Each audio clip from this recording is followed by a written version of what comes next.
Hello అందరికీ, ఈరోజు మా పాపకి చాలా ఇష్టమైన butter garlic paneer broccoli fry చేస్తున్నాను. మా పాపకి బ్రోకలీ అన్న పన్నీర్ అన్న చాలా ఇష్టం అన్నమాట. బ్రోకలీ అలా పచ్చిగానే తినేస్తుంది. మార్కెట్ లో సీజన్ కదా, బాగా దొరుకుతుంది, చాలా ఫ్రెష్ గా బ్రోకలీ. అందుకే మార్కెట్కి వెళ్ళిన ప్రతిసారి నేను కంపల్సరీ ఒక బ్రోకలీ తెస్తున్నాను. ఇక కర్రీ విషయానికి వస్తే ఆయిల్లో పన్నీర్ని ముందుగా ఫ్రై చేసి పక్కన పెట్టుకున్నాను. దాని తర్వాత బటర్ యాడ్ చేసి వెల్లుల్లి బాగా ఎక్కువగా వేసుకోవాలి. వెల్లుల్లి వేసిన తర్వాత ఆనియన్స్, బ్రోకలీ రెండు వేసి కొద్దిగా సాల్ట్ ఎక్కువ పట్టది కర్రీలో, చాలా తక్కువ పడుతుంది.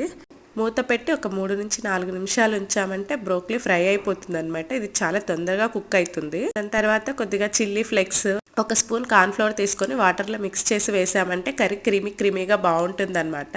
చివరిగా పన్నీర్ యాడ్ చేసుకుని ఒక 2 నిమిషాలు ఉన్నామంటే కర్రీ రెడీ అయిపోతుంది. ఇది ఇలా ఉట్టి కర్రీ తినేయచ్చు, రోటీస్, రైస్, ఇలా సైడ్ డిష్ గా చాలా బాగుంటుంది. ట్రై చేయండి, చాలా ఫాస్ట్ గా అయిపోతుంది కర్రీ.